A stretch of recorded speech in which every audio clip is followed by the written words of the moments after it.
distinguished guests, ladies and gentlemen, Assalamu alaikum.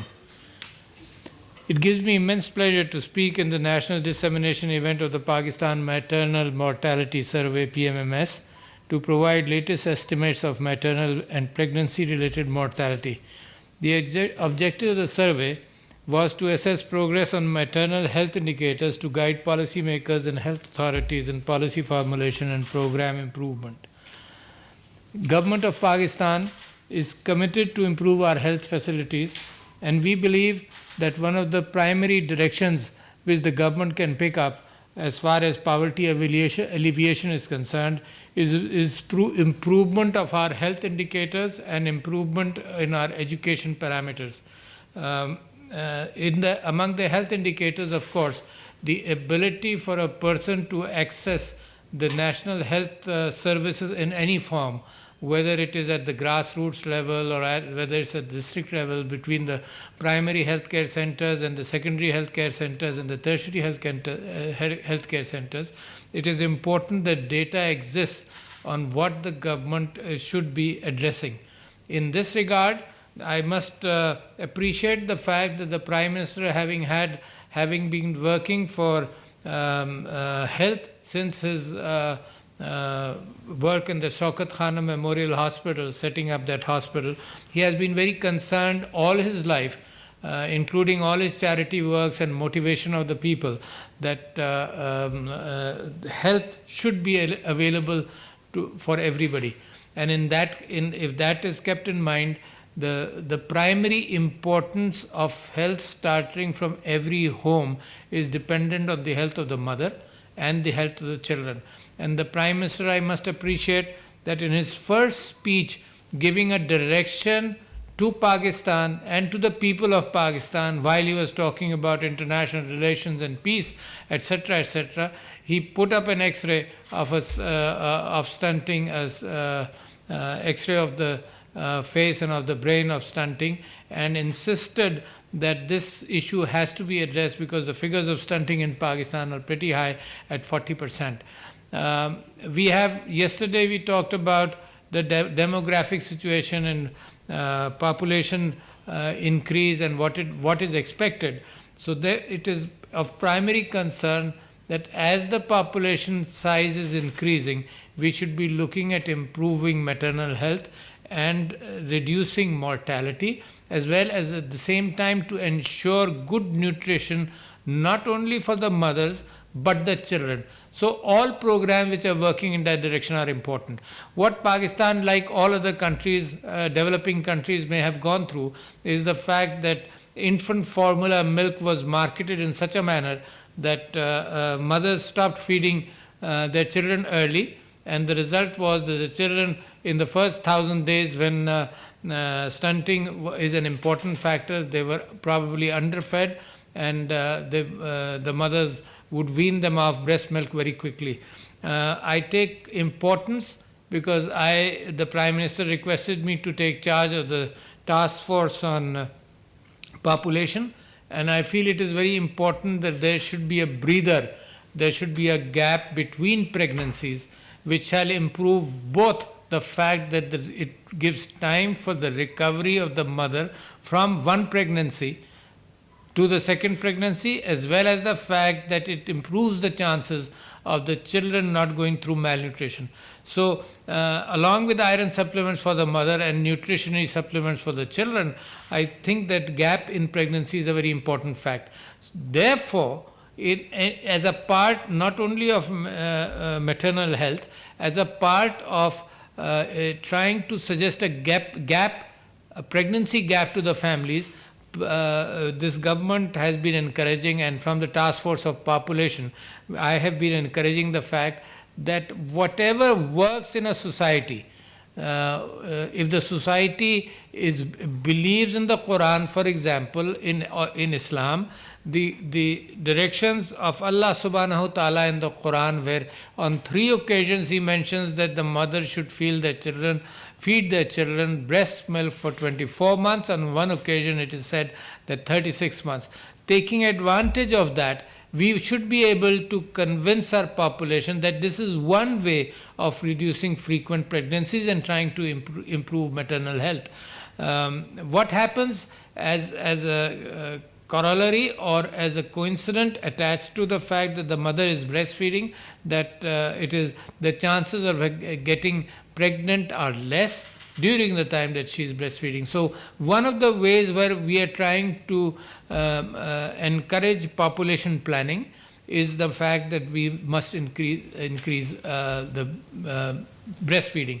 And probably all new manufacturers of breast milk, in fact, recently, about a year ago, another new company came into Pakistan, and I requested them that you must market in a manner where only where it is necessary infant formulas may be encouraged, but otherwise the message should not be as an alternate to breastfeeding that infant formulas should be there. It is important that the maternal mortality issue and maternal health is considered because that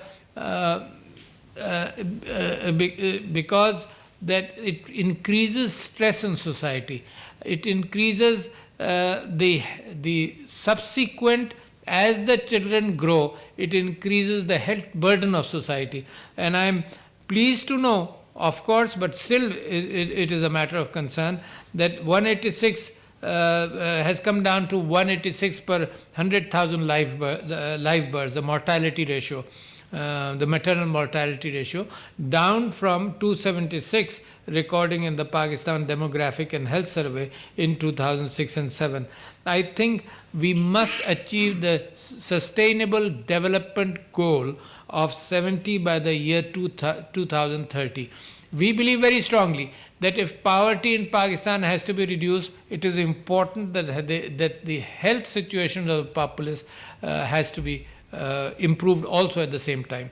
What has happened also, that Pakistan has a huge coverage with lady health workers in close to maybe 100,000, maybe 40 or 50,000 in Punjab and overall in Pakistan. These lady health workers are the primary source of information going down into the grassroots. Of course, they carry a huge burden today because we believe that hygiene is important in society, because we believe that bad habits should be discouraged, because we believe that hand washing is important to prevent communicable diseases, because we believe there is a lot of messages which have to go into the household to the mother. Therefore, this program of Pakistan of the lady health workers is very important. But the survey also reveals that the rural areas have 26% higher mortality. I think this is important as far as communication is concerned, because as we communicate good habits, as we communicate prevention, because I am a very strong believer in my practice as a dentist all my life, I believe that 90% of oral and dental diseases are preventable. Similarly, I believe that the major disease burden of Pakistan is preventable. So therefore, the entire focus is on prevention. The entire focus is to ensure the fact that the children get a healthy life. Therefore, nutrition at that level is important. The good habits in the home are important for a healthy life. In fact, the COVID has brought in hand washing and in Pakistan, because we practice ablution 5 times a day. It was easy to accept that fact, and therefore there is a benefit from COVID. Although COVID is a bad disease, there are no benefits except the fact in 2 areas. One is hand washing and cleanliness. The other is the fact that the communication between the government and the direction regarding prevention has gone deep down in Pakistan society. Of course, in other societies in the world also, but I am talking about Pakistan has gone deep down. In fact, we believe that whatever measures are being taken are important as far as the goals which Pakistan have to address for its own good. And the more we go out in prevention, the more we go out in contraception, the more we go out in reducing frequent pregnancies, the more we go out in population control, the more we go out understanding from COVID the fact that there can be a telehealth system or a communication through all instruments of internet. That is an area which is increasing throughout the world. And in fact, I read 2 articles which I sent to the health advisor in the recent Economist, talking about the importance of staying at home, getting advice. In Pakistan, it's very important. It means the person coming back home after a hard day's work, a worker or a mazdoor may not eagerly take his wife or his children to a doctor because of affordability, because of the fact that he's come back home and it will be a big hassle. Maybe if we improved our IT communication to improve general health, in fact, in that child neonatal and maternal mortality are also important factors. So the advantage, one of the few benefits of COVID would be the fact that all these machines, all the IT systems we have geared up. In fact, had COVID not been there, it would have taken us 10 years to arrive where we were, where we are today. That has happened in education, and that I believe is very important as far as health is concerned.